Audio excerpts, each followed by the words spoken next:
Hi, my name is Olivia Shasho, and I'm going to be doing the IV setup validation today. So we're going to do all of our usual steps, check physician's orders, wash our hands, gather equipment, which I have. I have our saline solution IV bag, we have our tubing, and I have labels for both of these, an alcohol swab, and we're using a basin today in lieu of the patient's IV port because it's a mannequin, we don't want water everywhere. So those three, we're gonna identify the patient with their ID band and by asking name and date of birth. I'm gonna introduce myself to the patient as their student nurse. We're gonna provide privacy and explain the procedure. We'll be setting up an IV for them. So before we begin anything, we're going to assess the IV site for redness and irritation. You can ask the patient if it feels uncomfortable, any pain, itching, what have you, but it does look good, so we're going to continue. So first we're going to open up our saline bag. Always check expiration date and make sure it's not cloudy, doesn't have particles if it's not supposed to. Looks like our expiration date is May 2019. So we're good on that. We're gonna put a label in here with date and time we started this and my initials. I'm gonna put that down for now. We're gonna open up our IV tubing. And here we go.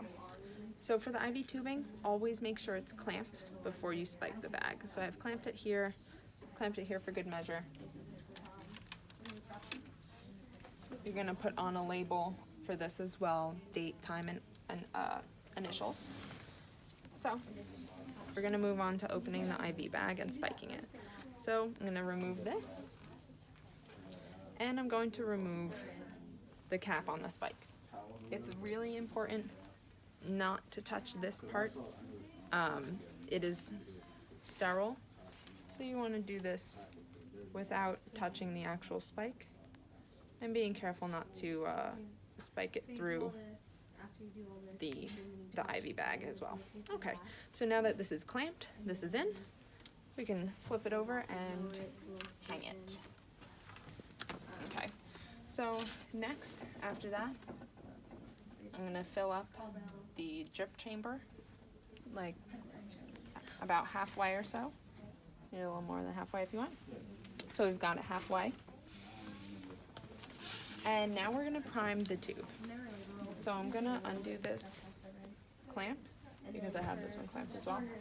And we're just going to slowly let the water out. I'm going to take this off. This has to remain sterile, and the cap as well, because what happens is we can prepare this and then bring it into the patient's room, and you want to put this back on before you bring it to the patient. So I'm going to carefully remove this, making sure it doesn't touch anything, and carefully place it there so it remains sterile. And also keeping in mind to keep everything above waist level. And we're going to slowly release the clamp and check for air bubbles. So releasing slowly. Roll all that. Good so far. And then you put it on and you don't let it touch, and then you say, oh, Okay. put it back flat, you're going to feel a hum. Put the thing back up, have you roll to the other side. And this is important to do slowly because not as much with like a saline solution, but there are some medications that are very expensive, and you don't want to waste the whole bag trying to prime it and get all the air bubbles out. You want to Oh, on top of, oh, on the bottom, you mean? you want to make sure you try and get as few air bubbles as possible the first try. So got a couple drops coming out, and we're inspecting, and it looks good. See, right? So I'm going to take that back, put back on. Okay. So now we're going to go into the patient's room, have an alcohol swab, clean the port for about 15 seconds with the alcohol swab. You can sing happy birthday to let 15 seconds go by. And 15 seconds later, we're good. So In the real world, we would take this blue cap off and attach it, but in this world, we're going to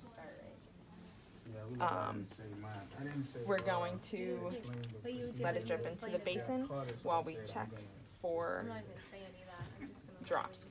So for this saline drop, we're going to do introduce myself 40 drops per minute. So that means we're gonna try and get 10 drops per second. So raise the bed to a working height. I'm gonna use my watch slowly. Side rail.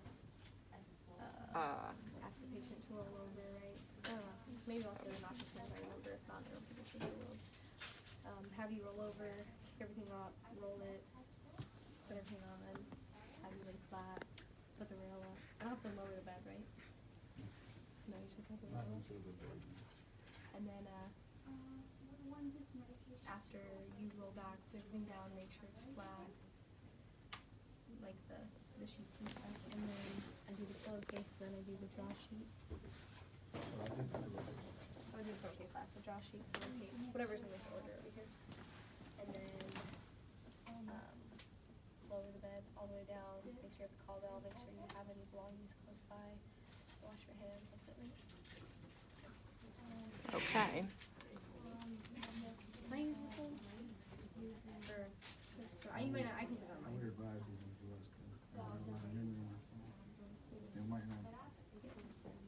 How do you, And okay, so I was able to get 10 seconds, or sorry, 10 drops for 15 seconds.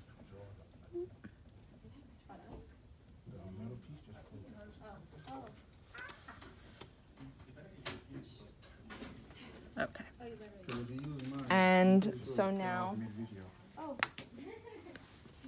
so now this would be in the patient, and we can come back in a little bit, make sure there's no irritation at the site, ask the patient how they're feeling, and document ins and I's and O's. Also, we'd make sure bed is at the lowest height. Side rails are up, and the patient has access to the call bell in case they need anything from us. And that's it. Thank you.